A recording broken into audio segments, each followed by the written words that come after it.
Good morning, good afternoon, good evening, and good night. And thanks to my little brother, we're talking about Paranormal Activity, The Ghost Dimension. Paranormal Activity, The Ghost Dimension, released in 2015, directed by Gregory Plotkin. Story about a family that moves into a new house and some freaky things start going on. I mean, it's your very typical Paranormal Activity movie. It's the fifth one in the series, so let's just get into the 10 essential aspects of a movie. First is plot. Does the movie follow a comprehensive story arc and is plausible within the world that has been created? Now, the plot of this movie is kind of interesting. I did like the plot of this movie. I thought it was going to be more stereotypical, but it does have its little twist on it. That's the ghost dimension part. I just wish they would have played on it more. They kind of just stayed to that boring Paranormal Activity scariness that has gone on for 4 previous movies, so it doesn't really work on a 5th movie. They did touch on this kind of time travel-esque part of the movie that is the ghost dimension, and it's interesting, but they just touched on it so little. I wish they would have touched on it more. Second is attraction. Does the movie have an interesting premise with a high entertainment value? Now, when you're going to get into the 5th movie of a series, you've got to start getting kind of unique, or it's going to get boring, and they kind of do get unique. I think the ghost dimension part of it is somewhat interesting. They have these little teasers throughout the movie of this weird looking blob that you consistently see, and it's compelling. It's interesting. You want to know what that is, what is going on, why is that stuff going down. But that's kind of the only thing that saves it. Unfortunately, they stick to a really typical path that was already done in 4 other movies. So it does have a little bit of entertainment value, but they just didn't play into it enough. Third is theme. What message or truth is the movie trying to convey? Don't buy houses that have creepy backstories. Otherwise, it will come back to haunt you. Literally. Fourth is dialogue. Is there a real feel to the conversations? Now, this is a part of the Paranormal Activity series that just doesn't make any sense, and it gets worse with every single movie. I'm going to spoil a little part of this movie just to give you an example. He catches on video a large, creepy black mass staring at his daughter throughout the entire night, and when he asks his friend, he sees a video in the morning and he asks his friend, and he's like, do you see that? Do you see that? And he's like, it's probably just something weird with the camera. No, dude.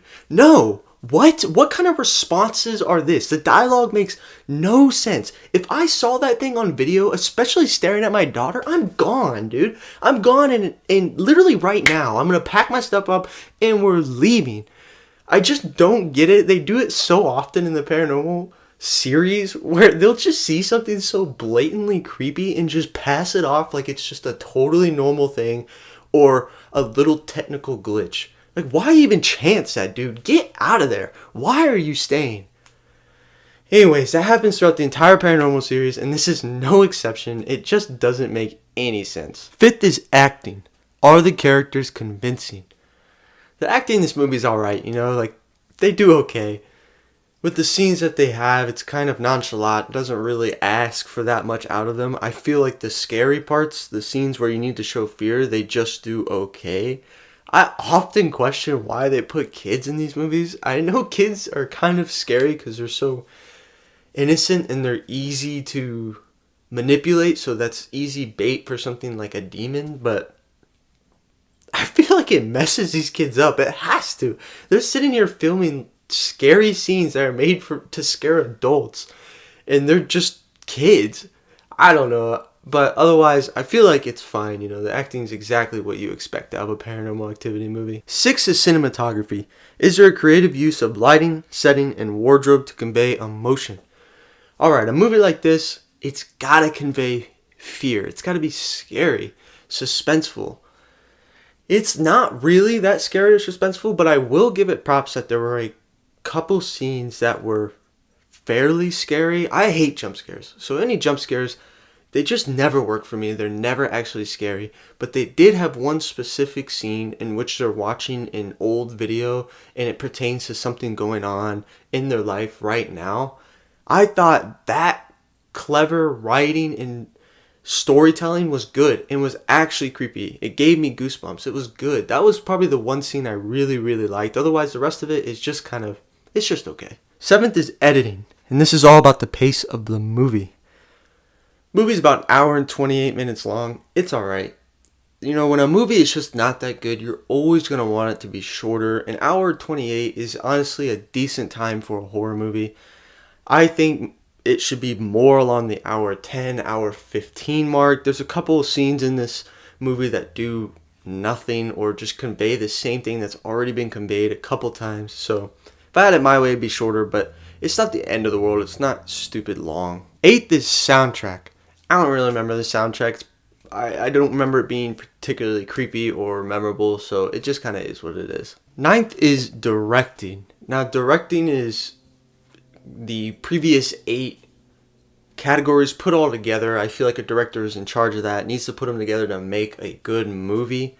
Now, Gregory Plotkin, this was his first ever movie, so I will give him a little slack, and he is working along the guidelines of a Paranormal Activity movie, so I feel he was constrained as far as his creativity. He probably had somewhat of a script that he had to follow as it needed to follow a Paranormal Activity line and not be too different. So it's kind of hard to judge on whether he was good or bad. I feel like he was really constrained on the type of movie and what it was. 10th is time. Does it stand the test of time?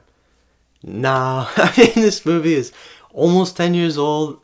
And I will never watch this movie ever again, nor I will suggest it to anybody. It will absolutely be forgotten. Just like the 5th movie of any series, it's just too long. Movies do not need to go that long. Very rarely are they ever successful. This one is no exception. Okay, now for the review section. Rotten Tomatoes critics give it a 15. The audience gives it a 27. And IMDb gives it a 46. I'm probably somewhere in between audience and IMDb in the 30s. There are a couple aspects of this movie that are cool. The ghost dimension part of it is cool, even though it is smaller, and the acting isn't that bad.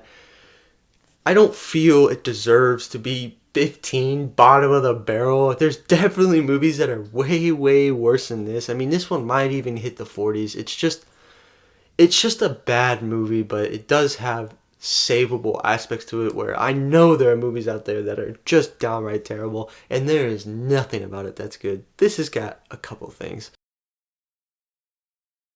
Now for the rankings. Unfortunately, it's going to be a little short just because I have not done a movie in 2015 outside of this one, so it's going to be first in entertainment and cinematography. It's going to be the same situation for the 2010s. I just have not done another movie in the 2010s, so it's going to be first in entertainment and cinematography. Now, for all time, on the entertainment side, it's going to be 9th, just below Ungentlemanly Warfare and above Frogman. I mean, Frogman does have its entertainment sides. Unfortunately, it's only in like the last 10 to 15 minutes. This movie, I felt, did have a little more entertainment sprinkled throughout the whole thing, so it's a little easier to get through the whole movie. It's not as good as Ungentlemanly Warfare, really just because it's not very unique and it's not in a series that is honestly even that good in the first place. So you're on the 5th movie of a bad franchise. It's just not that entertaining. The one part that was entertaining, they barely played into it. For cinematography, it's also going to be 9th, just below Ghostbusters and above Frogman. It's definitely a better representation of film than Frogman. I think that one's pretty self-explanatory. It's not as good as Ghostbusters, just because Ghostbusters is creative and it does have more of a budget around it, so it definitely had better effects and looked better. I think that definitely helps towards why it is higher, because both of them, the stories just aren't that good or that interesting. So it's you kind of have to go with the one that just looks better and has a little bit better cinematography. That's all I've got for Paranormal Activity, Ghost Dimensions. If you've ever seen it, please let me know what you think below. Otherwise, comment what I should review next. I'm Mr. Majoritarian. Stay classy, San Diego.